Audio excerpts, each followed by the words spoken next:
Here we go. It's another crack in the film time continuum, Mm. and we're going to have a bit of crack about it. It's Film Crack Crack, everyone's absolute favorite, I'm led to believe, YouTube pod thing of all time. I think that's right. Yes, I believe that's what I've also heard. Yeah.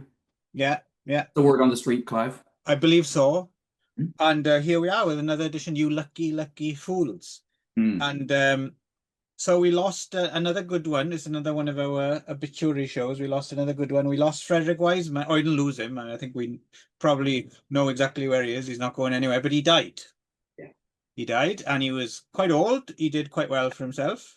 Hmm. Um, and for those who don't know, I mean, so it's interesting because talking about Frederick Wiseman, he you you kind of have to use the term documentarian to get across what he was doing, but Yes. one feels as if he wouldn't Hmm. very much appreciate that tag at all. But if you just say he was a filmmaker, which is true, that doesn't get you, for those of you who really have never heard of this man before, which sadly is probably more people than you Yep.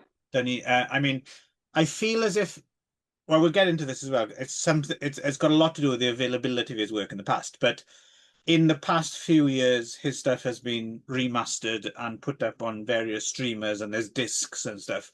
So he is now finally getting his due a little bit, I Hmm. think. Aside from a hardcore of people who, ha in whatever way, stumbled across his work Hmm. earlier on, right?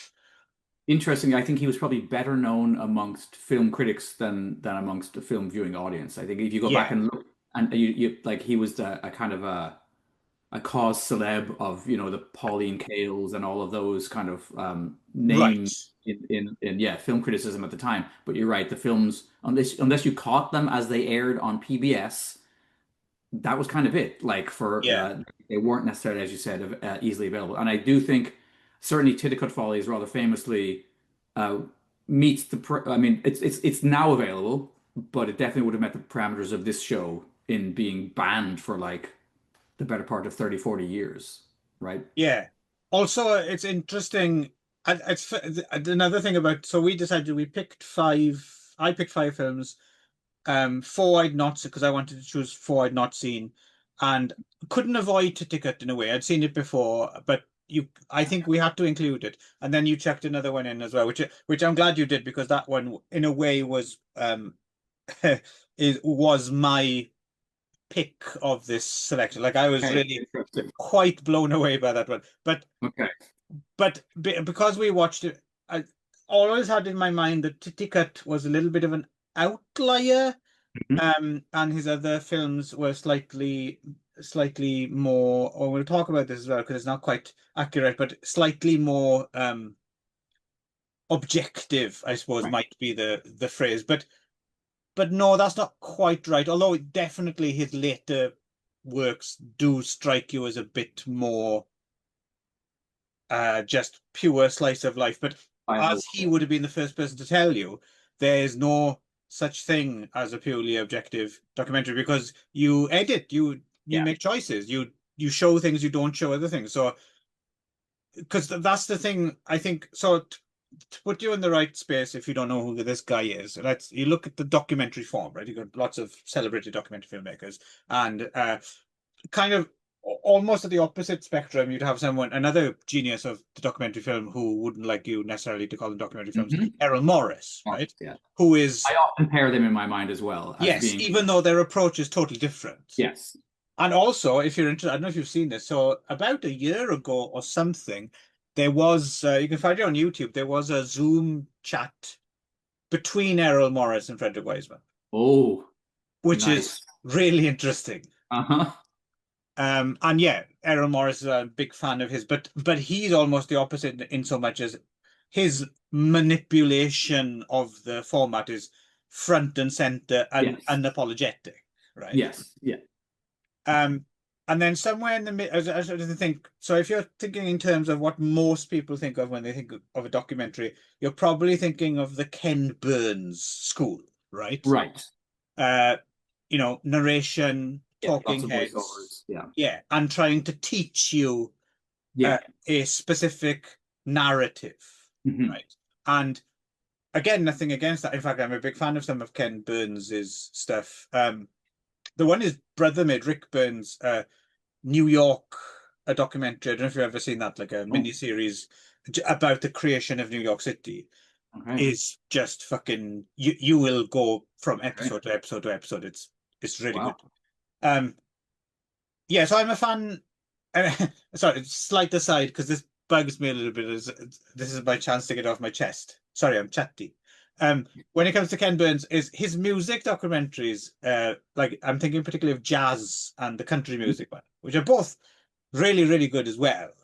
But something happens in those, like I can't remember how long they are. Let's say they're 6, 7 episodes. There's something that happens, so especially the jazz one, like it's really, really good and in depth and really follows how the form progresses and is created and morphs and there's hybrid stuff.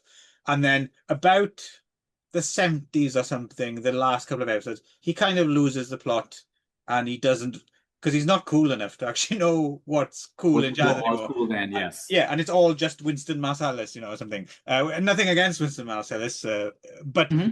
I mean, right now, there's people out there making amazing jazz recordings, Hmm. right? And hybrids, jazz, noise, Yeah. electronics, jazz rock, and But yeah, Ken Burns doesn't know about them Right. because he's tucked up in bed before they Hmm. start. To be, Not a I'm lot of James Chance, I assume, in that.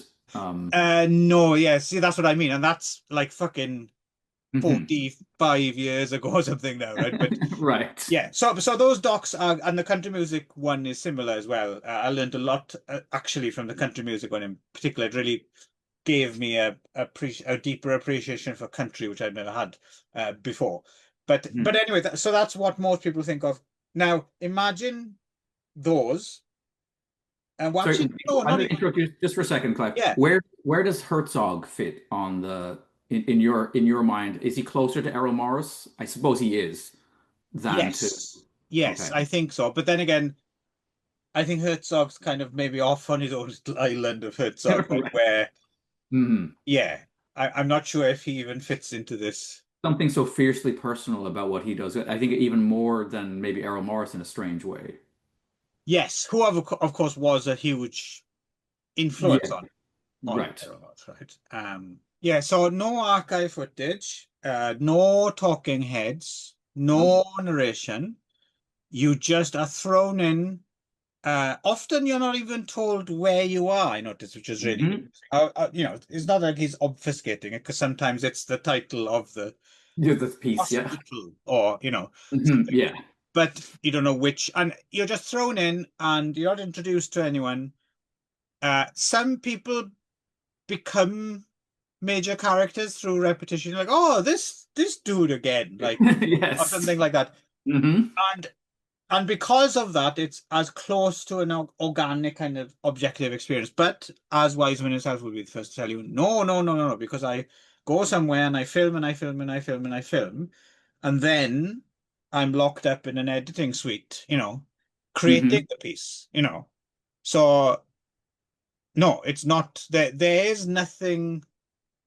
The closest I can think to something which is almost an objective documentary, and even that's not really, is that Swedish thing, Logistics, which I've slowly been kind of watching in bits and pieces, which is a film that lasts 36 days or something like that.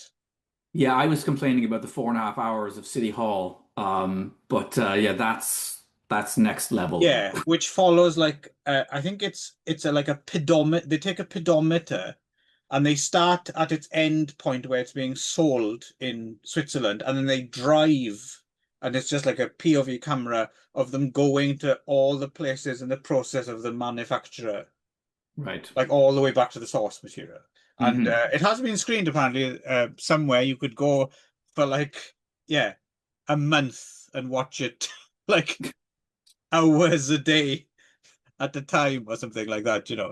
Right. I'm slowly watching it at home in bits and pieces. The first part doesn't even have sound. The first day doesn't even have sound. So you're just watching someone driving around at night, like around an industrial area in Stockholm. Um, Right. but it is oddly mesmerizing Hmm. a little bit at a time. As I think most of Wiseman's films are too. There's always Yes. chunks of a Wiseman film where I'm completely just captivated by a scene of a bed being fed into the back of a garbage truck, and I'm just like Right. totally lost Yeah. in the moment. Yeah. But Because um, it's the thing you don't have time to do in like so for instance, often when I'm like going to the station, train station and something, one of my great thrills in life for whatever strange reason is whenever they're doing something on the roads and they've opened up like a manhole or something and mm, there's like a hole in the middle of the road, I'm like, mhm. oh yeah. And I try and get as close as possible I assume without that's disturbing people. But I think that's called the Quatermass yeah, obsession. maybe. Like I'm that. hoping they'll find alien bugs Yeah, or something. yeah, But I'm fascinated. I do want to see the inside of the guts of the city. yeah, But the thing is, you're busy. You're on your way here, you're on your way there. You yeah. don't have to stop. But these things give you a time to just sit down and take in whatever's going on. Mhm. So yes, and he was quite prolific. So we should Started say he was actually a law professor, professor right, of law, right. before he made the switch to being a filmmaker. And I think, like you said before, I don't think he ever intended to be a documentary filmmaker, and I don't even know if he considered himself a documentary filmmaker. But as it turned out, vast majority of what he produced, bar the one film that I had no idea about his one film that's kind of not a Well, there's documentary, actually right? two, but I Okay, chose one of them. Yeah, just okay. just to give an idea of, you Well, know, I'm what he was glad doing. you did when we get to talking about that. Right. That was a bit of a revelation to me in some ways. But but yes, in basically in about the mid 60s, he suddenly decides, and this is also kind of dovetails with when technology becomes available where you can kind of do this, where cameras become smaller, where, Right. sound equipment becomes less intrusive. And so, you know, because I mean, there's also this whole idea of cinema verite, right? Which I think Fred Wiseman was really frustrated about constantly being lumped in with Yes, D.A. exactly. Pennebaker and these other people, right? If you don't know who D.A. Pennebaker is, I suppose everybody should probably watch the Bob Dylan documentary. I think it is one of those things where, like, Yeah. uh, I mean, particularly good, I think, is The Salesman, if you've ever seen that one, no, where he no, follows a like a door-to-door salesman around. That's really that interesting. sounds awesome, actually. Yeah, that one's Um, good. As someone who did sell door-to-door for a short period of time, so they have oh, my sympathy. so did I. I had forgotten that until you just brought it up. I do Yeah. apologize. It's pretty Um, grim. yeah. But I think the thing that connects most, or maybe almost all of Wiseman's films, and as we go through each film, I think each film, except for maybe the semi-fiction film, The Last Letter, is that this is directly from Wiseman's words himself. A theme in almost all my films is that there is a gap between the formal ideology and the actual practice. And Right. I think basically he investigates institutions. Like in Yeah, each absolutely. It film, is institutions is the word, I think. yeah, and he shows you how they work and how they don't work. And I think the most surprising thing for me is that I think the early films are much more, and whether this is because the institutions were so much more flawed in the 60s and 70s, Hmm. or because he was a younger and angrier person, maybe. Although he would Right. argue that he wasn't. He will argue till the end Right. of it. There is no intention behind. He's just filming and editing Right. and presenting. Um, but I still think when you look at Law and Order, when you look at Titicut Follies, when you look at Primate, that there's an element of like something in there, a rancor or something like that, or just the investigation seems more pointed. It's more about pointing out the gap between. Right. Whereas you get to City Hall and you get to Ex-Libris, and there's a sense of more hopefulness. And whether that's because the institutions themselves are I functioning. think you might be onto something there. I think things have changed because in some ways the more modern documentaries are equally infuriating where people are kind of just a lot more verbose about something that you'd think would be really simple, and you're just like Mhm. like the endless meetings about other Mhm. meetings that you might have in the future. It's like, Yep. like I just want a fucking post box put on my street or whatever it Yep. is, Yep. right? That Um, is the system. yeah, That but in a way yeah. as well, yes, it's less kind of, at least the in the labyrinth you might get to, whereas the earlier films just feel a lot more just savagely, just kind of I do. primal and direct somehow.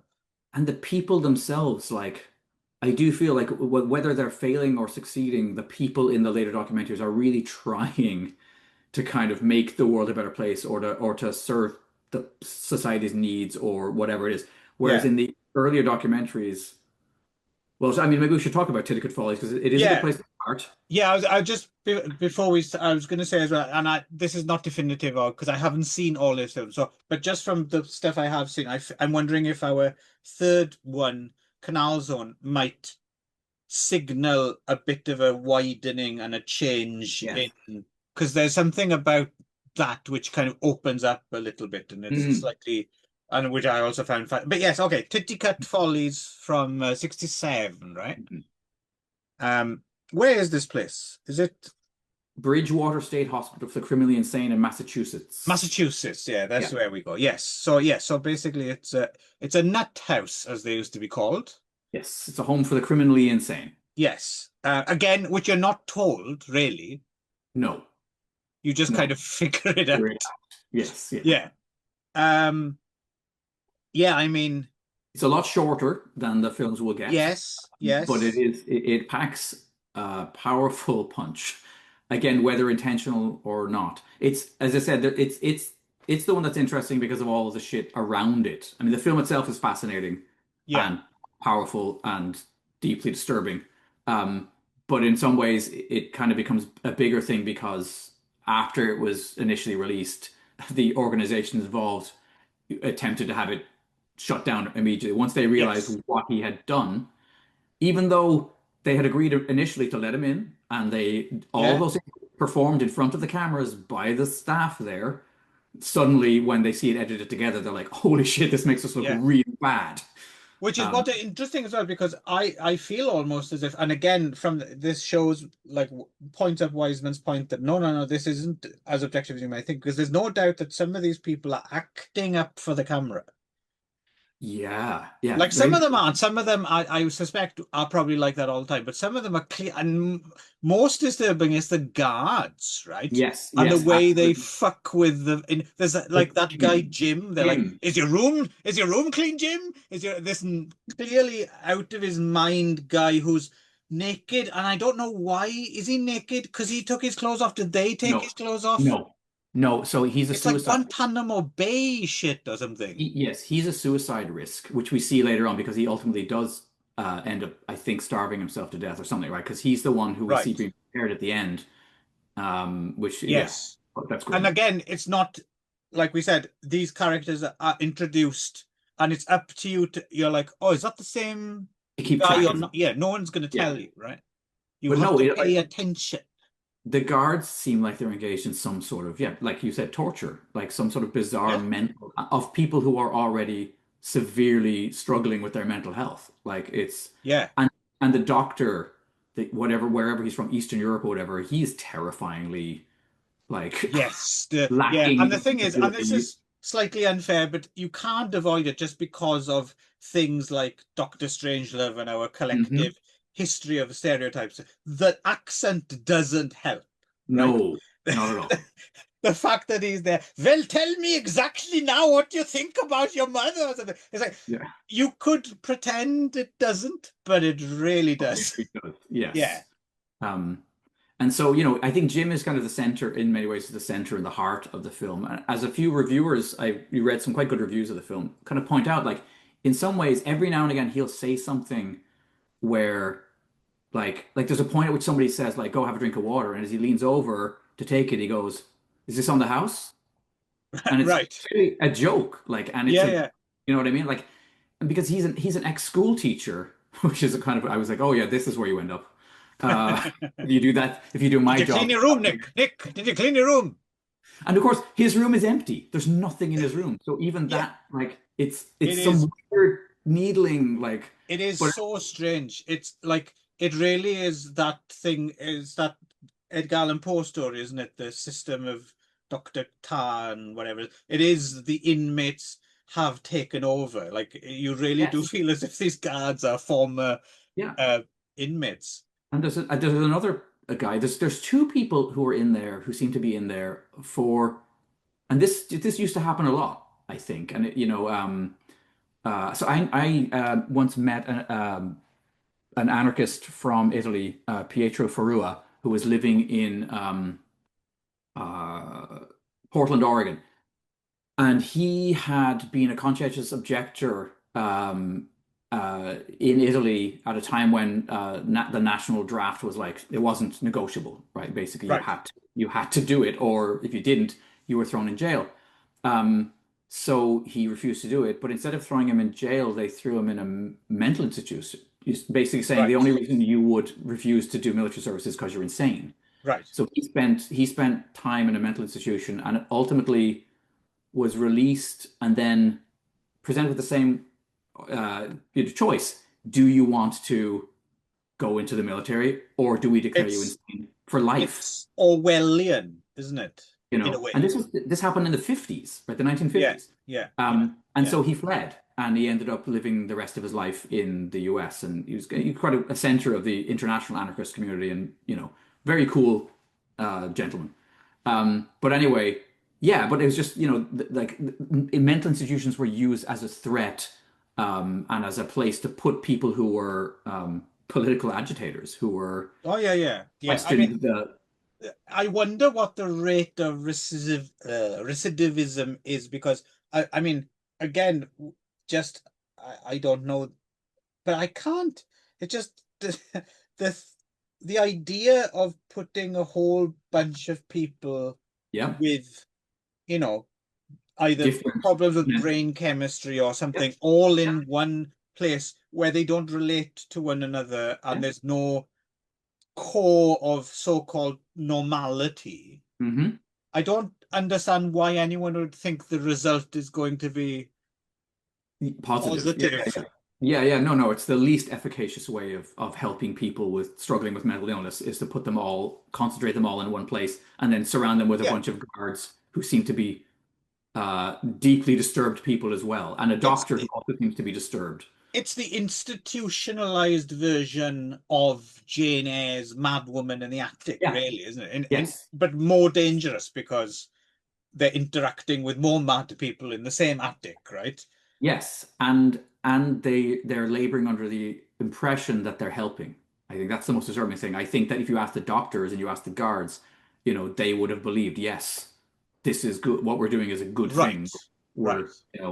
Yeah, none But of yeah, them are going to work thinking, ha, we're going to fuck someone up today. yeah, But that is kind of what they're what's often happening? doing. Yeah. Although Yeah. maybe some of these people might actually have been um like just luck, just I can imagine some of these guys, some of them seem like well-meaning, but some of them really just feel like damaged people who Yeah. ended up in this line of work because you didn't need any special Yeah. qualifications to do them. You're kind of like glorified bouncers or something. Yeah. And And you're just sure having a whale of a time there wasn't, yeah, I mean, bullying people. there wouldn't have been deep criminal background checks and the rest that go on No. now when you're dealing with vulnerable people, right? So, but yeah, I mean, I mean, some of the most traumatizing scenes in it, some of the most difficult scenes are Jim when he's basically force fed right through a tube Yeah. down his nose while the doctor smokes a cigarette Smokes and a cigarette, yeah, is with clearly ash. falling Yeah, into his yeah. feeding tube. You're Which like, you can see now in HD as well, right? It's like you always suspected it before, but now you're like, oh fuck, yeah, that's Jesus Christ. Like, it's just. And then, yeah, Jim ultimately does end up dead, right, by the end of the film, and we see his corpse being prepared. And what's so so disturbing about that is it. There's a scene in Primate that's the same scene, right, where there's a scene of a monkey being force fed by a tube, and then we see a scene of a monkey being basically vivisected later on, and it can't help but if you watch the two films back to back as I did, bring you right. back to Titicut Follies and be like another institution where like Yeah, the the the gains seem to be very minute and the reasons for doing things seem to be very obtuse. And when they directly ask the scientists, is there any purpose to any of this? And they're kind of like, maybe. And you're like, right. holy Well, shit, let's that's the go best there then, answer. because I think Titicut Follies we could talk about all day, but Yes. has been covered to a certain extent because it does Mhm. have of all the Wiseman films, it's the one that um did have a sort of cult following Yeah, well, among it's people who wouldn't because it was normally banned. watch Wiseman films as well, right? Just Yes, because it and I think because is. it was banned. Say again. Uh, I think because it was banned. I think it became it Yeah, was and it is a kind of a, in spite of itself, it is kind of a freak show as well, right? So it right. people watch it to see the crazy people. The same people who get a kick out of Titicut Follies, some people wouldn't necessarily sit through City Hall or something No, like that, no. right? Even if it Yes. was a third of its running time, they just Mhm. there's nothing Salacious or freakish about it titillating though. or yeah, yeah. Yeah, yeah. And again, I'm not saying that's necessarily a I'm not condemning. That's certainly part of it, but it's not the Wiseman's. I mean, yeah, all of his things so far, pretty much everything I've seen has been worth my time. Let's put it that way. Yes. Agreed. Um, so Primate from 1974, also black and white as Titicut was, I think. Yeah. And this is the Yerkes Regional Primate Research Center in Atlanta, Georgia, right? Mhm. Um, Not really quite sure, but I guess it's just experimental research on a variety of monkeys, right? Yes. Orangutans, gorillas, chimps. And yes, we observe as they observe. We're watching them watching the monkeys, right? I Yes. suppose. So it's Yes. a kind of a double layer. Um, Hmm. yeah, I mean, it. What can I say about this? So one of the things I go to films for is to see something I've never seen before. Right? That's one Hmm. thing, right? Yes. There's two things in Primate that make it worth the watch just for that, right? Hmm. One is I mean, some people will have problems with, well, actually with the whole film, but Yes.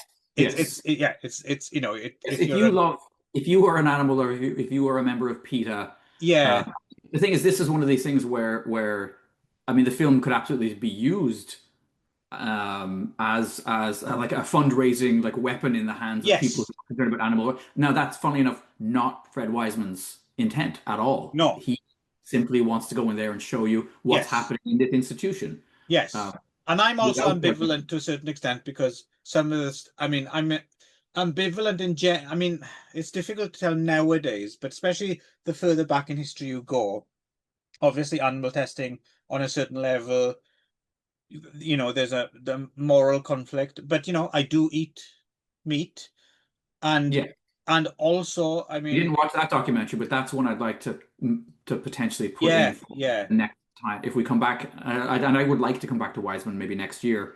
And I think meat is one of the ones I probably okay. need.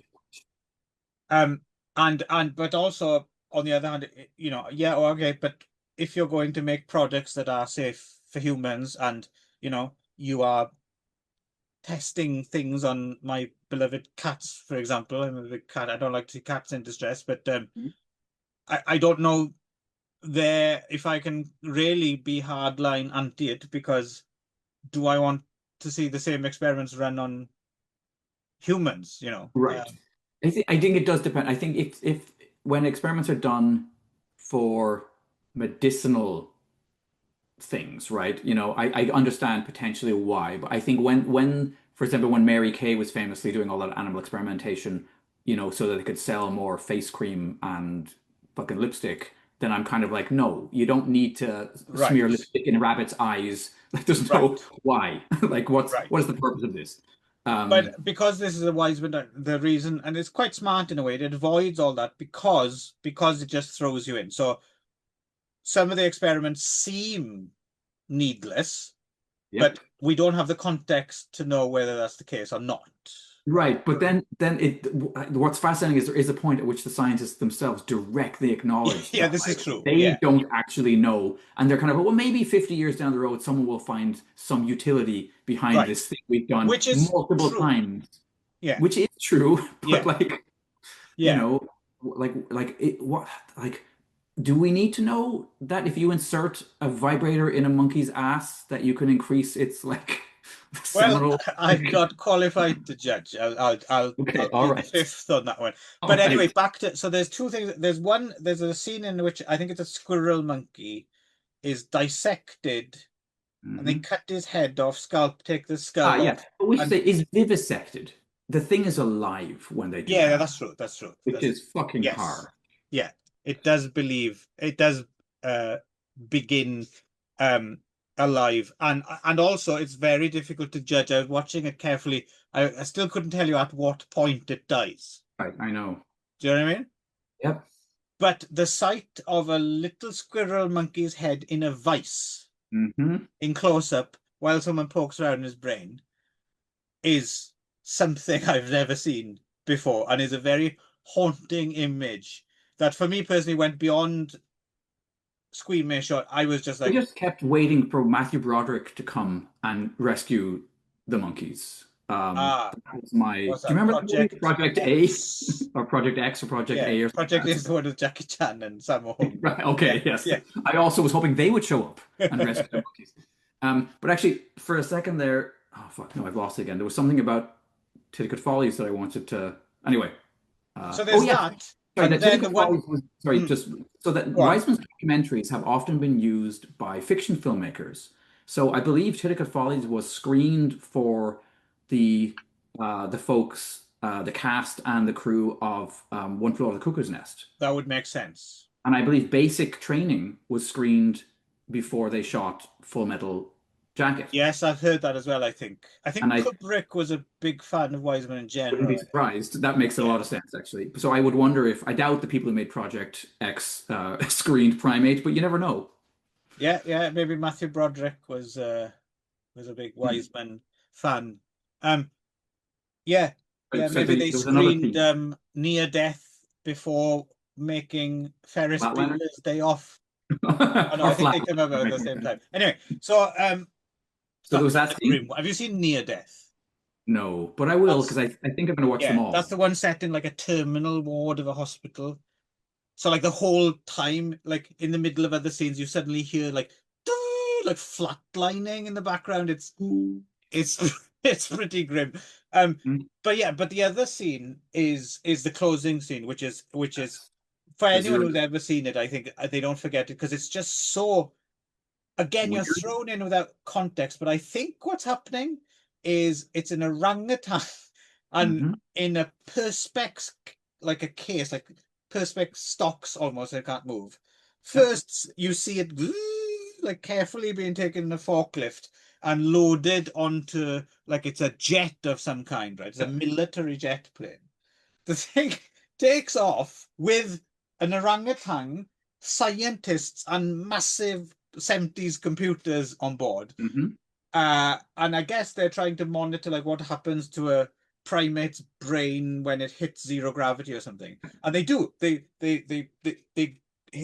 fly high enough, they hit zero gravity. Suddenly there's all these scientists and Loading. computers and wires and an orangutan floating in midair in a Uh-huh. plane. And the Hmm. whole time they're like, okay, let's check his vital statistics. Like it's just really and I'm watching this and I'm thinking, I have Yeah. never seen anything this weird in like the most far out fantasy film or something. This Hmm. is wow.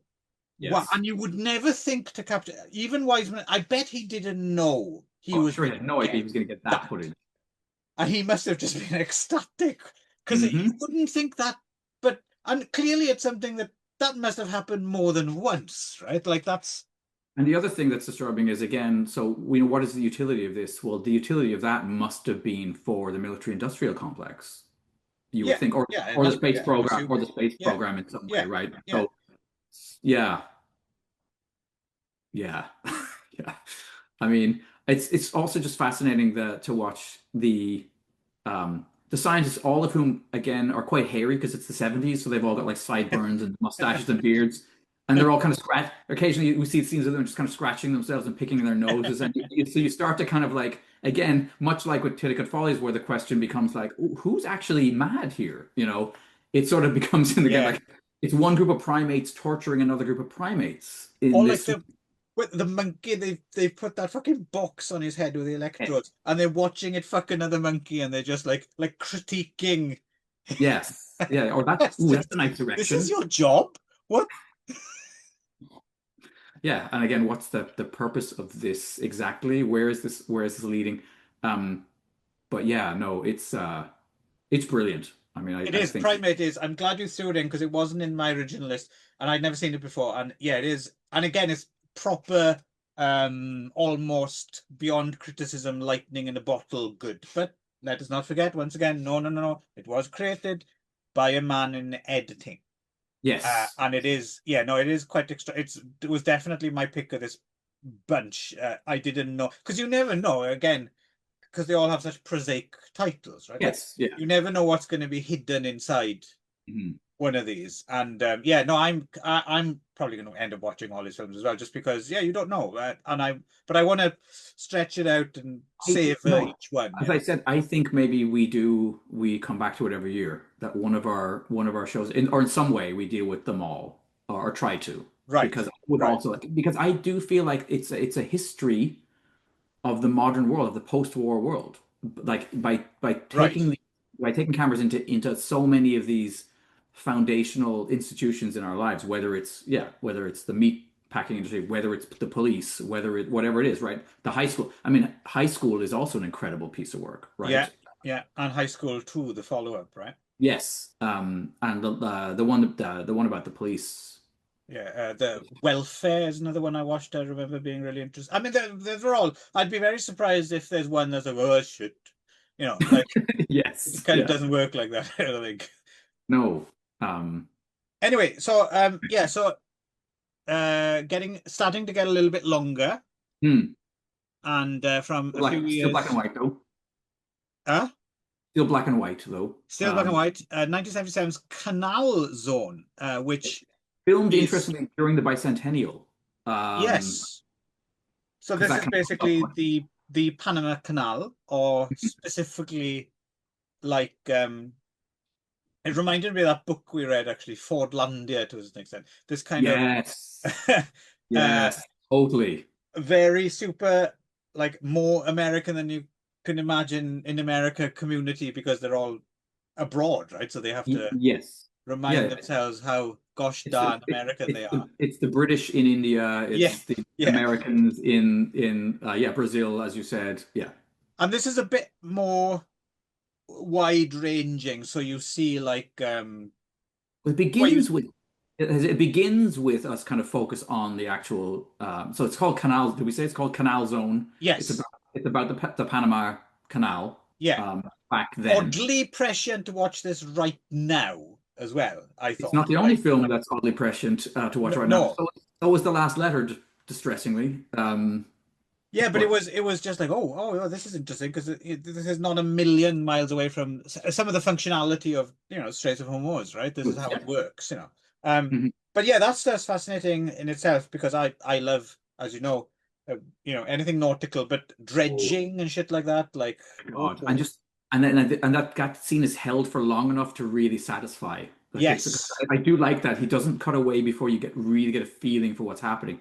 But yeah, the guy whose job it is, I found this fascinating. So every ship, at least back then, that comes through the Panama Canal, at a certain point, the ship's captain has to hand over control of navigation to this one dude whose job it is yes, to yes. kind of rattle off a series of coordinates to and that guy was so quietly confident. Like I almost felt a sexual attraction to his Right. competency. Like I was like, I want that guy to be in Love a charge. man in uniform.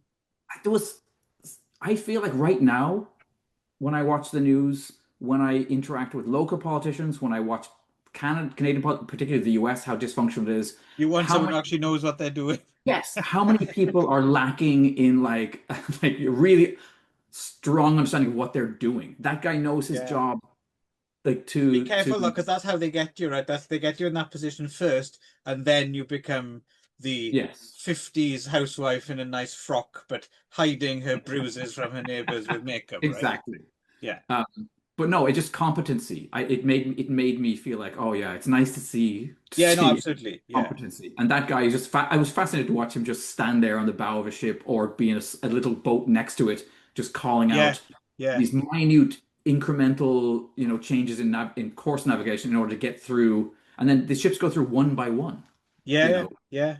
Um, So the Canal stuff in itself, could have watched that all day, but it goes mm, further out. You get to see yes. more of this community and their town hall and their meeting. One of the weirdest ones I thought was kind of sweet, but there was what was it? I can't remember what they called it. Something like a couples met. It was like a Yes. marriage enhancement meeting or something Yes. like that. It was called, and they basically all like, tell me what's great about your wife or your husband, Mm, and they all go around, and they all seem quite genuine. To be honest, they mhm. all seem to say quite nice things about their Although spouses. literally all the men kind of immediately go to like she takes care of the kids and she cleans the She's a house. great housekeeper, and Like, yeah, ooh, yeah, okay.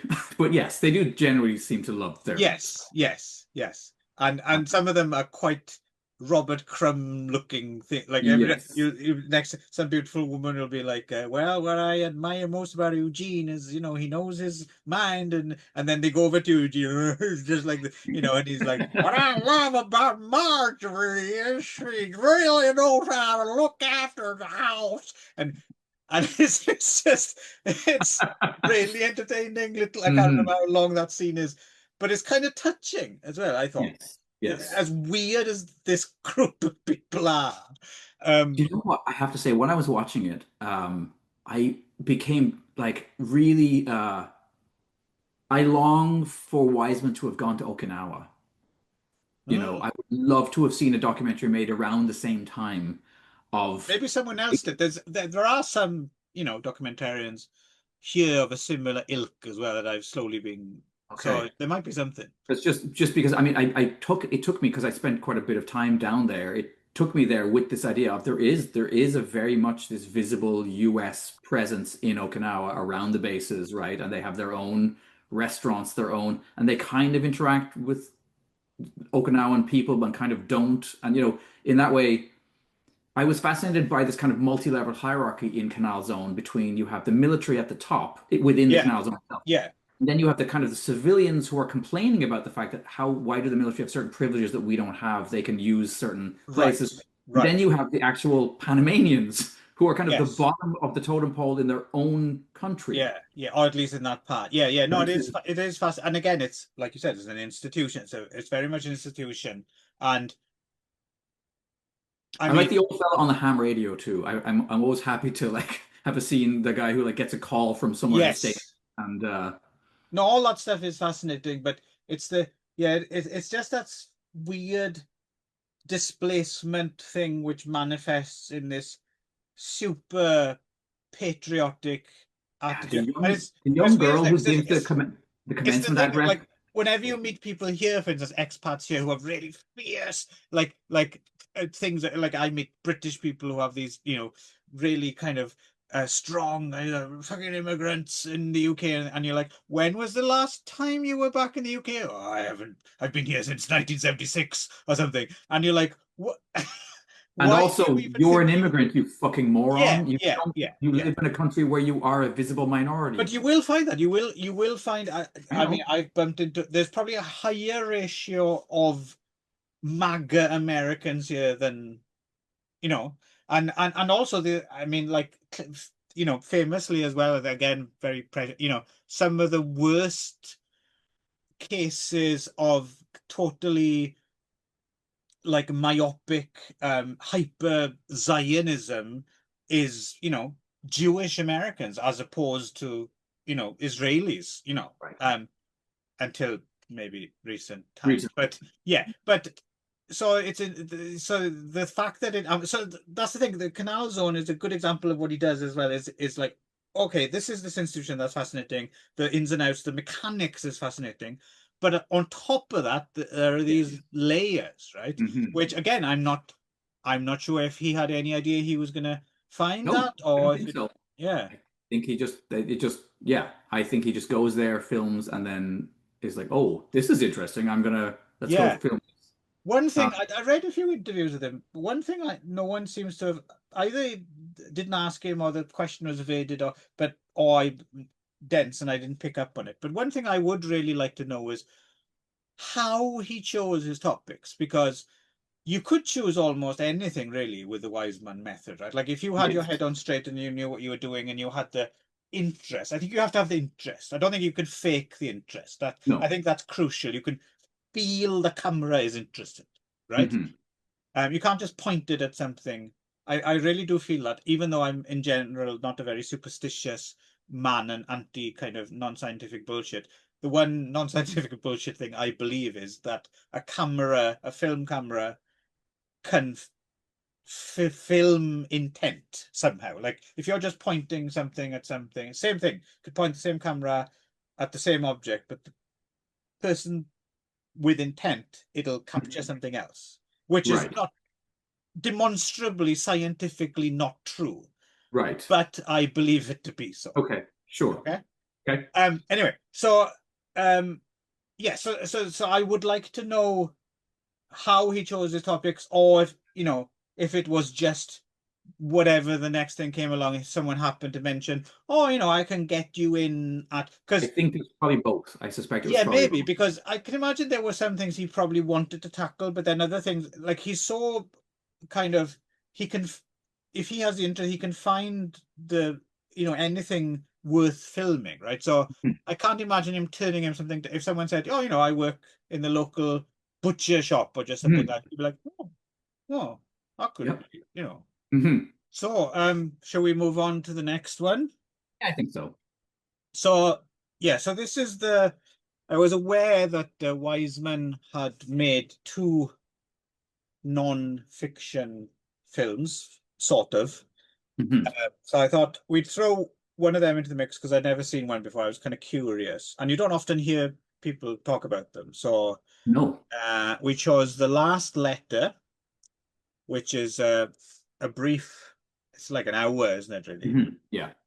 And it's an actress, Catherine Sami, who oddly enough died just a month before Frederick Wiseman, turns out. Oh, yeah. Uh, So she's not somebody I was aware of before, but I have to say, um, holy shit, yeah, that so woman, it's her. that woman can act. Yeah, so it's basically a one-woman play, but very beautifully filmed with these Yeah. silhouettes. Like it's cinematic. It's in black and white, actually, again. And He used his normal cinematographer apparently, which is interesting. He had the same cinematographer for right. virtually everything we watched, except for maybe Titicut. But I think he there was somebody that he worked with. But I think they didn't have experience working with 35 millimeters. So this is one of the only films he made that Oh, is okay. filmed in 35 millimeter. Right. Uh, Yeah, most of them would have been 1608, right? yeah. Yeah. And it's so apparently, I think it did start. I think Frederick Wiseman did actually prepare this as a play. I think it did Okay. actually play as a play, but it's a segment, it's a chapter from Vasily Grossman's book, Life and Fate, right? Hmm.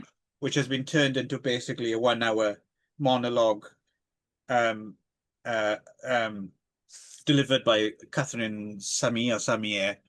In And French, I could say, in French with subtitles. yes, and it's basically a letter from a elderly Jewish woman in a concentration camp.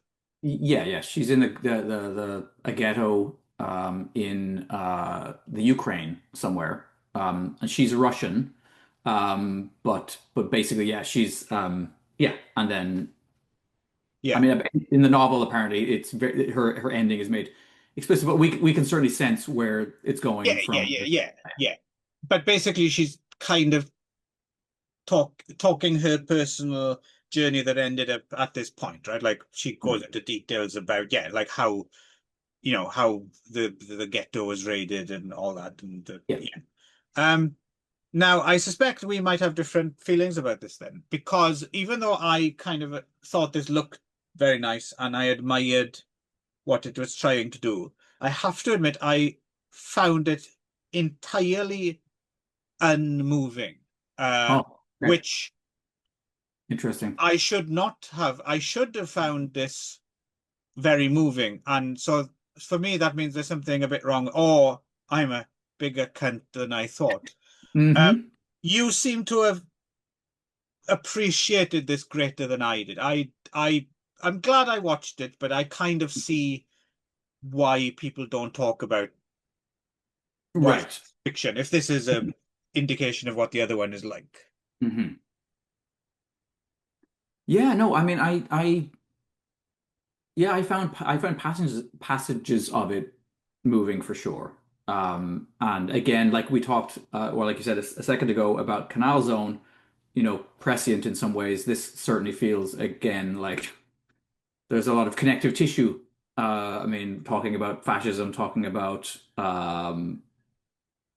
yeah, I mean, some of what ICE is doing right now in the US, Mm. is it's not Holocaust levels, but it's some of the same thinking is there. Um, you Right. know, um, and yeah.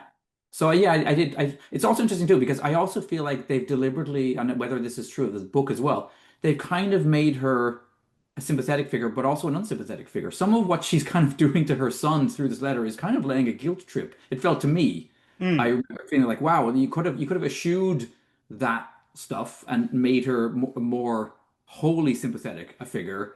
But I kind of like the fact that they've humanized her in that Right. way. I also like the acknowledgement that like I think some of the saddest parts of it are how she talks about how people are attempting to just go through the motions of living, knowing that their time may be up very soon, right? Like Right. she literally gives homework to this kid that she's working with, knowing that probably tomorrow morning they're all going to be taken out and shot, and people are still squirreling away food and making plans for the future, despite the fact that there is no future. Yeah. Something to me that was kind of harrowing and powerful about that. The ability to like just want to keep going through the motions of life, even though Oh, you're there's in. no doubt what she's talking about and the content of it, and it's well written. I don't, but just something for me between just the way it's presented, Yeah, it just didn't work for me. Whereas it does seem to have worked for you a little bit yeah. more. Um, I don't know, maybe you were paying more attention or something. I don't know, but No, I it's just, sat there and I watched it and I was listening and I was taking in what she was saying. But there was just something, and it wasn't even the. Some people would argue maybe it's the artifice of it. The what's it Mhm. called, the proscenium arch or whatever was, Mm. but it wasn't that. I don't think it was just.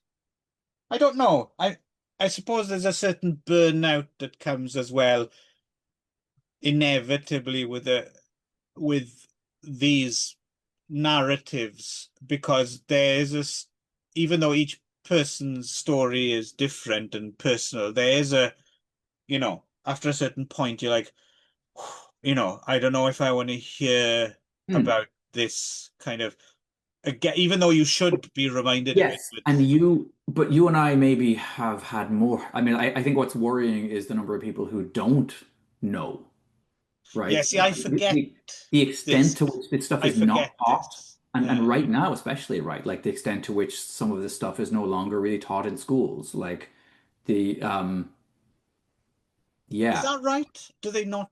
They must surely teach. in the US, in other places, yeah, no, I think it's too heavy for kids. Young people shouldn't have to, you Really? Is know. that right? This isn't you kind of No, no, fantasizing about no, this. no. Or if it is, it's done in this very kind of bowdlerized, very kind of sanitized way. I mean, we're going to talk about this in a minute when we talk about Ex-Libris, actually, because some of what's going on, that's made in a very kind of in a moment where Obama is president and everyone's kind of like looking towards like deeply investigating these questions of like slavery and trauma and racism and classism and the rest of it. Um, but the pendulum has swung hard the other direction in the US right now, but all around the world where people are trying to shut down like no, no, we don't want kids to learn about these things. We, like this reflects poorly on or it'll make white people feel bad. Like that's become a major thing in North America, and I suspect in other places as well around the world of like, oh, we can't. we can't talk about these things because it makes white kids feel sad. Hmm. Um, or it'll confuse them. So again, like this is why we can't talk about trans issues or issues of LGBTQ plus communities and so on. These are the excuses given as access to books, access to information, access to learning is shut down. Um, So if you're done with last letter, then shall we move on to Ex-Libris? Because yeah, the only thing I guess I'll say is while watching this, there was a piece of me that became just more sickened by the way in which uh, the government in Israel has used uh, one of the worst acts of racist, genocidal, hate of all time to reenact genocidal, racist hate on another group of yes, people it is. who are not the people who, it'd be one thing if like they were in some area of Germany or whatever, or but like it's just Well, what's even particularly more troubling sickening to about me. it as well is the extent, although the tide does seem to be turning a little bit, is to the extent that they haven't been called on it. Yes, that the rest of the world is sort of passively just, Yeah, and maybe out of that. And again, there should be an enormous amount of guilt in the West over the fact that Jewish people were denied asylum when they attempted to flee Germany, right? Britain turned back boatloads of German yeah, Voyage of the of Jewish Damned, people. right? Yeah. And not just Britain, but many countries refused to take in. And then when they found out later on, oh, there really was a mass extermination campaign against these people, and we sent them back to their deaths.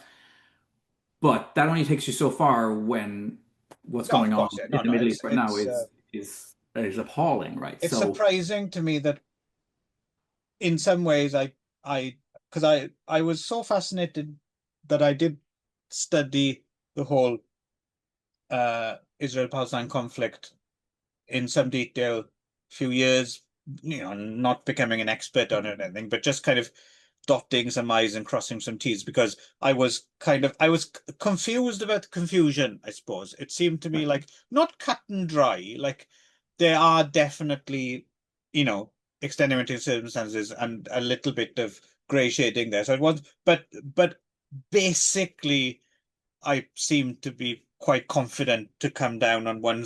side, you know.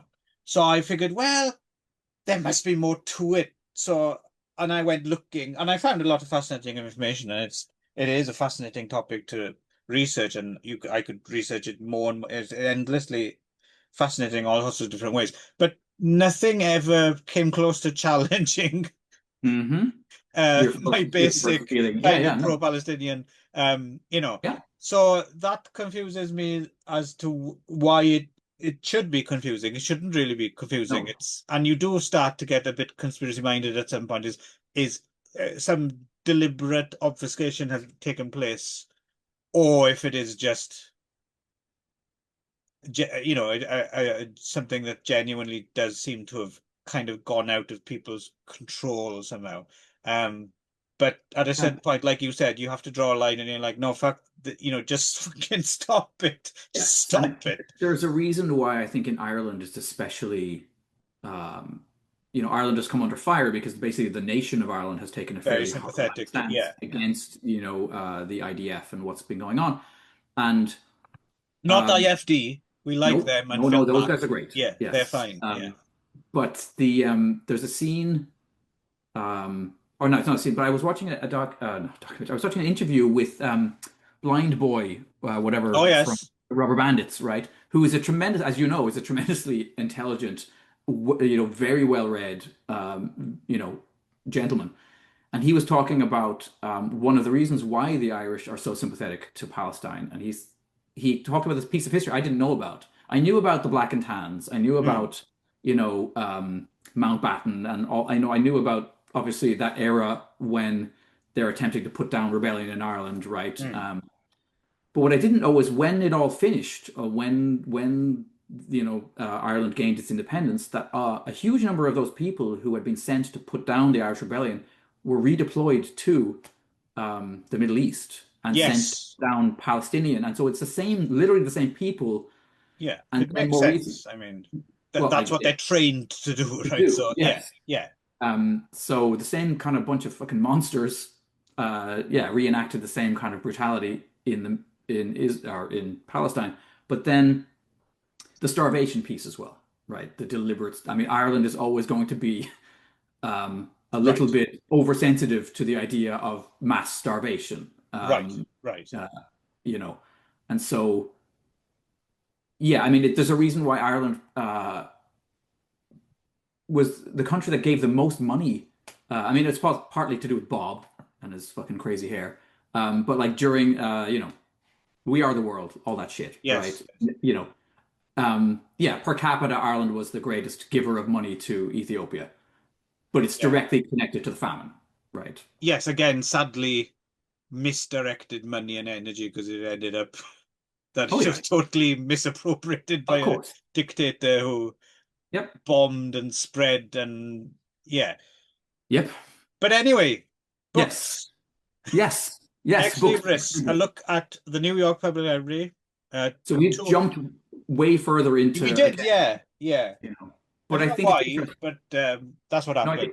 I think it's interesting too because, as I said, I think this is where we start to see institutions that are maybe actually functioning quite well. I think this is a really hopeful documentary, and I think it's made during a hopeful piece of American history. I Yeah, think I think the federal government, I think Obama, again, he's not a perfect person. Nobody is. No world leader is you're ever forgetting going. about me there, Nick. When you, Oh, there is you. Yes, yeah, yeah, yes. But yeah. you have not ascended to the heights of world leader yet, sadly, Clive. But Taking my time. we'll get you there. Yeah, But but yeah, I do feel like this documentary is for me, it's a feel good documentary. Like I remember feeling like as I watched right. this chunk by chunk, I was like, oh yeah, this is like they're really trying to make the world a better place. They're trying to There's give a lot of internet. humanity in that. It was a nice reminder that, oh yes, there are some people kind of trying. But then again, I suppose that kind of makes sense to a certain extent. These are our people. It's because this film it's a lot of things, but one of the things it is it's book porn, isn't it? It's Yes, yes, yes. look at those Mm. shit. Oh, look at them Yes. shelves. Look at oh, that reference section. Cool. And fuck me, did they get good guests at the New York Public Library? You've got Richard Yeah, Dawkins, Patti Smith, Elvis Costello. You've got like what his name is, Ta-Nehisi Coates. I'm probably saying his name wrong. Apologies. yeah. But like, you're getting some pretty top-notch speakers coming through that place. Yeah, yeah, yeah. No, it did make me slightly jealous because I've never even visited. When I was in New York, my wife actually went to the Oh, public library and told me how amazing it was. But in those days, I was so focused on I Philip. I hardly went anyway. Stayed at home and watched all the Zatoichi films on IFC on cable and just gloried in Kim's video. And so Yep. I actually Hmm. saw very little of New York New City York. the 3 months we were there. Um, Hilarious. but my wife loves the library. She said it was Okay. awesome. I should go. And now I realize she's true. If only a man had told me that, Nick. Then you would have been Yeah. fine. Yes. Yeah, one of my favorite things is just the image library. You could just go in and and especially now with the advent of so much AI slop when you do a Google image search, for example, for Mm. anything, the fact that they have this massive hard copy image library in New York where you can just go and be like, can you give me all your pictures of like horse-drawn carriages? And they'll just Mm. find them for you. I thought was awesome. I must because watched this a while ago now, but I must agree with you about the feel good factor because one of my notes is in general, people are not assholes. I wrote that. Hmm. So which, I love the scene of all the old ladies just dancing. There's a yeah, scene where it's like a dance class going. There's like a bunch yeah. of like septuagenarian ladies just rocking out. That was really sweet. Yeah, there's a lot going on, more than just people reading books, as if that weren't enough. That's Yeah. yeah. No, no, it is really good, and yeah, like you said, it is. Each one has its own tone, kind of almost despite itself. Um, but yes, this does feel kind of hopeful. I agree with you. I think you realize too the amount of heavy lifting a library actually does, and the importance of libraries as a community space and as a non-judgmental space and a place that has access to information. And I think they are more important than I mean, you people are making the argument, mostly assholes that like, they're not necessary. We all have devices in our pockets and in front of No, us. no, And no. why Because do we need these buildings that require maintenance and money and because so on? what I've always liked about libraries as well, I've always liked about libraries. I mean, I go there and because I'm a reader and I like what that I read. But what I liked about libraries is the fact that you could actually just go and sit there as well, Yes. right? Like, and it almost takes on the same kind of thing that the church would for someone. That Yes. they go and Yes. sit in the pew, but they're not necessarily bombarded by any certain image or anything. It's just a place that's very quiet, and you can and I've seen people do it. They'll pick a random book off the shelf or something and put it in front of them just so they look like they're not Yeah. loitering. Hmm. But that is essentially what they're doing, is they're just kind of not sleeping or anything. Well, Nope. some do sometimes, but just taking a little time for themselves. I do feel like, and this comes up in the documentary, I do feel like cities all over the world have been offloading some of their care for their, unhoused population and just being like, yeah, Yeah, homeless people can just go to the library. And I'm it like, is a well, problem. It comes up in this doc it actually at does. one of Yeah. the It's meetings. putting a Yeah, lot, it's putting a lot on the librarians, right, who are yeah, now because they're dealing with not, trained to look. training, Yeah, no, yeah, to look after people who may have probably complex. more than the people in Titicut Follies. Well, yes, yeah, it's certainly more sympathetic and kind, for Yeah, sure. some of these start. Yeah, the other thing as well, uh, about that I think is another value is like a lot of people live in small spaces, so you can't like you don't have the room to like collect like art, for example, Mhm. right? And then Yes. you go to an art gallery is good, but an art gallery can sometimes be a little bit expensive, and also you're at the whim of whatever collection is Is in on town or display, whatever. yeah. Something you can do, which I do sometimes in Kitten's library, I like to do is I go there and I just go to the section with art books Yes. and I just browse Hmm. art books and just get a feeling for whoever. Some like that's the why I discovered that I really I had no idea. I really loved Rodin. I never would have thought Oh yeah. I was interested in Yeah. Rodin. Picked a book off and just like, fuck me, like wow, like this is incredible stuff. Where is that? It's in Japan, isn't it? There's a massive door that he created, and it's in some park in Japan. Oh, really? Yeah, yeah. It's this A massive door. metal fuck off door. Yeah, yeah. It's really awesome. I've Google never it. seen it. I saw maybe it's not Tokyo, maybe I don't know. I don't remember. I definitely saw it, and I'm sure it was in the decade I was in Japan. Did you go and see it? Doors of Hell. Oh, And um, yeah. So I'm gonna just put in Japan.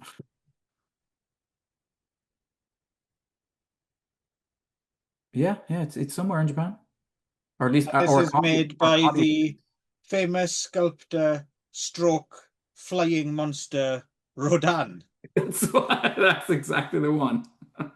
Because Rodin's not called Rodin in Japan. No, like the He, the monster he's Rodan. Radon. Radon. That kind of makes more sense in a But weird for way. some reason they've Radon, changed like it like a gas. to Rodin in America. Oh, it's in Ueno Park, buddy. The National Museum of Western Art in Ueno Park, and it's outside. Go Really? fucking check it out. Go check it out. I've never noticed it. I know that area where I must have seen it, but not It's in. it's this massive black bronze door with all these kind of carvings on it. It's awesome. It's in the Oh, sculpture garden of the Museum of Western Art in Ueno okay. Park. Yeah, I know where that is. Ah, okay. I have Just, to and go. I don't think you have to pay to get into that part. It's No, just no. kind of outdoors, so you can just there's trees behind it and stuff. Okay, I'm Yeah, gonna next time I'm there, which is actually quite often, so I go check it okay. out. I shall report back. Please do. Yeah. But yeah, so no, I found this one to be quite uplifting, and at the same time, while watching it, was keenly aware of how much of this was going to be undone very soon, right? Like this sense of hope, this sense of openness, the sense of inclusion, the sense of like celebrating diversity, the sense of investigating, um, America's less positive history, right? Like really digging into exploring the roots of the enslavement, of African Americans, and then the continuing, lack of access to anything like decent that Black communities have experienced in the U.S. Um, Yeah, and then I remember while watching it thinking just like, oh fuck, like, and we're like, now we're in a place of like where, yeah, they're desperately trying to undo all of this, and an attack on libraries, an attack on books is almost always one of the first steps in this domino cascade towards This is fascism, true. right? Yeah. And it is actively going on in the US right now, and to a degree in Canada, coming from right wing often ultra nationalist Christian groups who are very anti, trans, very anti, well, anti, racial education. Um, they want everything put back to the 1950s or whatever, where we didn't have to talk about this, we have to think about this, and we could just continue to make racist jokes and be assholes and the rest of it. There's this really strong feeling of like wanting to put the clock back. Um, from this specific kind of community, right? But yeah, there's whole websites devoted to like how you can basically, create mass writing campaigns to your local library to get them to take books off the shelves you don't want to have there and the rest of it. Um, Well, I don't know. That Harry Potter is a pagan wizard, this is true. I don't want my kids learning that. This is yes. Not that I have any. No. Um, and she's a fucking awful person as well. So there you go. She's she and Graham Linehan Graham can Linehan, yeah. roast in the same fucking part of hell. Just a bummer. But So, like anyway, we said, uplifting. no, but this is genuinely, as I said, even just the Yes, it's opening an scene of, like, antidote to all that. Yeah. people who are answering phones, just answering questions. Like there's a whole staff of people who are just like, Yeah. you can phone up with any question and somebody will Google it for you. Yeah. But Google it in a way that like they seem to be, they're obviously educated, so they can tell when, okay, well that's a bullshit answer, so I'm going to dig further They into immediately scroll past the AI summary at AI the top. summary. Right. Exactly. God, that Um, thing winds me up. mhm. Yeah. Anyway, Um, yes. so So we jump forward a little bit to 2020. 4.5 hours, baby. Yep. This one is City epic. Hall. And Yes. so this one is I mean, some of his other docs have done this as well, but this one is probably the biggest cheat of them all in terms of it's not all about City Hall. It could have just been called Boston because it Yes. does range quite far. Like Yes. Although I assume that I don't like mind, but everything goes through City Hall, so like that your garbage men, your I police, guess that's in a the way, argument. Yeah. they are all connected to the city. But this is the first one I would say that really is almost a bit of a um, Marty Walsh is in so much of this, right? That the then mayor of Boston, that Is unlike that his other name, ones, is it? I was wondering what his name was. Yeah. yeah, at a certain point, it almost does become a documentary about him and about what he's attempting to do. And so this is interesting because it does make a nice uh, pairing with Ex-Libris because here we have Trump's first whatever you call it when you get 4 years Term. term. Thank you. Yes, Trump's first term, and we already see the wheels coming off, right? We already see, and then in this case, you have a city mayor who's attempting to ameliorate some of the damage that's being done at a federal level, right? By trying to say, no, we are not going to throw our immigrants under the bus and say that they're lousy and say that they're not contributing to the betterment of our community, and you know, uh, yeah, I mean, he does.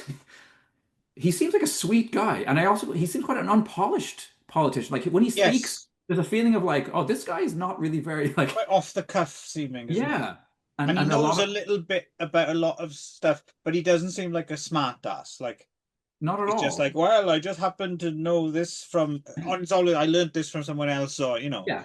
Or he finds a way to connect it to his personal experience as the son of first generation Irish immigrants. And, right. like there's always a way he has to kind of connect it back to himself. And he was a blue collar construction worker earlier. He's had struggles with alcoholism and come through the other side. He seems to be more empathetic than you would expect someone to have managed to get to be mayor of such a huge city to be. Um, so I Yeah, kind of no, fell, there's a lot of kind of fell in good love with him a little bit, which I didn't expect. I didn't there's a expect lot of him. good being done here as well, I have to say. On the other hand, though, I couldn't help thinking there's like a scene at Christmas or something where they're handing out, I don't know, there's a little like line of people handing out turkeys or Yes. presents or something. And I Yeah. did feel sorry because I'm thinking, we only got a few bars of it really, but how many times were these people subjected to two unlimited You all ready for this? Dun, dun, dun, dun, dun, dun, dun. Did they hear that thing on a loop all day? That's cruel. Yes. Once Yeah. is fine. I'm not having a go at Two Hmm. Unlimited Yes. because after all, Nick, we know no river too deep, no mountain too high. Um, so they're all right, but still, I Hmm. wouldn't want to hear it all day long while pounding fucking turkeys or whatever the fuck they're doing. No. Um, Other thing I learnt, I could watch people throw things into a wood chipper all day. Fuck me. That was so satisfying. Shame it's so short. Yes. It's only Yes. he should have made one just called wood chipper. I would have watched that. And actually the garbage trucks as well. There's a point at which Yeah. I'm thinking like this is not it's gonna break the machine. That they're not gonna be able to crush that. And then nope, fuck me, it could crush that too. Ah, yeah. That would be. I'd love to see Wiseman's sanitation.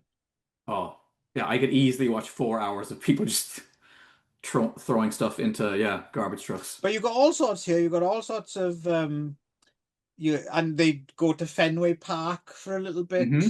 and you get like I mean this one felt a bit more. I mean I was not bored at any point in it, but it did seem the one that was a little bit. And again, this might be reflecting the times more than he changes as a filmmaker. This was the one that seemed like, as well as a lot of hopeful, there's just a lot of verbose, Yeah. people passing the buck. Yeah. There's like There's a a section that meeting where goes they're talking on. about, oh, we want to address, we want to put together some kind of committee to investigate whether there is, um, uh, Yeah. unfair, Blocks to like success for women and people of yes, color.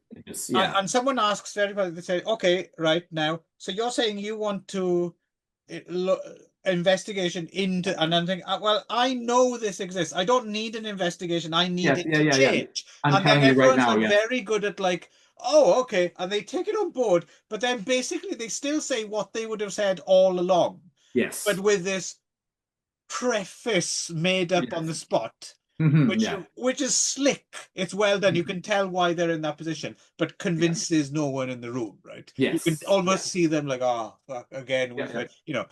So that's, yeah, and Yes. again, like you said, And that might be more of a reflection of what's going on than the what lengthy Wiseman is intending. the lengthy segment it's one of the only ones where I was kind of like okay, can we can we move on, is the section around opening a marijuana dispensary where some possibly Oh, Vietnamese yes. or they're Asian American business owners, right, Yeah. who are gonna, and that that segment is gets quite, well, it doesn't get super contentious, but it's a little contentious. There's It gets definitely heated, let's say. there's concerns from the Yeah. community But it's around. fascinating because it is a little microcosm of how well established stereotypes that that work, but Mhm. you have to remember that stereotypes don't come out of nowhere. So but then it's more nuanced because you're actually Mhm. seeing the people speak for themselves. So Yes. the stereotypes arrive, sometimes they're subverted, but the point is you're actually seeing them speak for themselves, so there's more nuance to it. So Mhm. yeah, so the Asian Americans kind of take that you think they're going to, and the African Americans take the ones they think, and the Hispanics, nothing surprises you, but Mhm. there's more nuance as to why Yes. that might be. And it's, so no one comes out of it badly in any way, shape, or form. It's just, that's an interesting, I can see why they take that, so there's Mhm. great value in that as well. I think just sitting with people for a while. I'll tell you another segment that I really enjoyed for some reason was just the part where the guy from like the city shows up to inspect a building site, and we Oh get like yes. 5 to 10 minutes of just walking around a building, and like, have you used this foam insulation here? And like, Yeah. Because what's the I've railing never gonna been be? on a building site and done that. So, No, I was just like, oh, this is great. And then the guy was Irish, like actually Irish. The guy who was the head of the building site. I wasn't expecting to hear the accent, although it's Boston, so I don't know why I should be surprised. right. Um, And of course, yeah, there's cop stuff and yeah, no, I mean, yeah, it's weird to grade this stuff in a way, but mhm, I mhm. would say this doesn't get anywhere near the the height. essential viewing level of a No, primate or something like that. no, no. But still, I mean, even Wiseman just kind of not treading water exactly. It kind of is what it is, but like a minor Wiseman is still kind of worth your time, even if that is Absolutely. 4.5 hours of your time. Yeah. Yeah, no, I think so. As I said, I do feel like, and I almost feel like it's really too bad that every country didn't have a Wiseman. I would love to have seen somebody investigate British institutions over the last 50 years with the same degree of not objectivity, but I don't know, just that just the Yeah, project. I think there's actually probably more of it out there than you might imagine. Right, but it's not necessarily a singular vision. It's going to be a number of No, different no, this is true. There might document not be areas. just that one person, but I don't know if that's necessarily important. I don't know if I don't know if you look at Wiseman through the auteur lens exactly, Hmm. even though I suppose you could definitely argue that he is, but he's just showing the way in a way, isn't he? It's a very it's a very gracious form of Hmm. filmmaking. There's, it's just kind of, how about this, Right. and then you either take it on board or you don't, which again might be one of the reasons that he's maybe not so celebrated because it's not an aggressive form of in your Hmm. face cinema. It's just gently presented to you on a plate, and then you kind of decide, Hmm.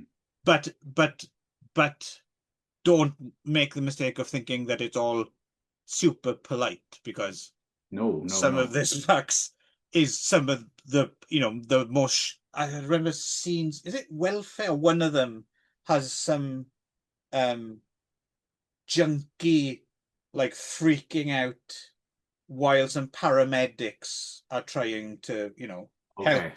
him, Right. and it's just harrowing. I mean, the first police one as well is I'm wondering if it is that one. it might be, I'm yes, it thinking might, of. yes, because that also has the scene where a white police officer strangles a black woman into unconsciousness, Yeah, and then when she comes to and she accuses him of doing it, he says that didn't happen, and we have yeah. just seen it, like he gaslights her, and you're like, holy shit, wow. Hmm. Uh, yeah, yeah. So there's definitely there's moments in many of his documentaries which are yeah, they are powerful. Um, So there we go. hmm. Frederick Wiseman, he's dead. We, That's a you will be shame. missed. You'll be very missed, sir. And Yes, but he had a nice long life, and he made a lot of really great films mhm. that we I think see. I would like to return to if we Yeah, can. yeah. We highly recommend that you. He is definitely one of the, like, if you're a, in any way, shape, or form, a serious kind of, someone who likes to know the history of cinema or art in general, you should, at least take a cursory look. Yes. Is And not, Here's the thing that surprises me, just before we disappear here, because I am gonna have to jump off. As far as I know, I might be wrong about this. Has anyone actually made a full-length documentary about Frederick Wiseman? I don't that's a think good I've ever question. come across I one. don't I don't think so either. Hmm. I mean, that would be interesting, Yeah, yeah, absolutely. Hmm. because there must be some footage of him Working. at Like, work. yeah, Yeah. you would think so. I mean, you would imagine from the documentaries themselves, there would have been stuff you would think what that. I wouldn't even be surprised if he took a leaf out of Cronenberg's letters from the Shrouds, and he's actually had a camera installed in his coffin, and he's just going to be filmed. Just That's brilliant. be a Yes. nice final film. Yes, yes. It'll be, I think I said the sequel to Near Death, Yeah, After yeah, Death. yeah, yeah. Very fucking near. All right. Anyway, Yeah, check him there we out. go. Check him out. Yes. Yeah, explore the work. And as I said, not just if you're interested in the history of film, if you're just interested in the history of institutions, in the history of the world, as I said, I think you get a deep dive into each of these institutions he explores. So it's well worth doing. Absolutely. There's lots of fun for everyone in the big yellow teapot.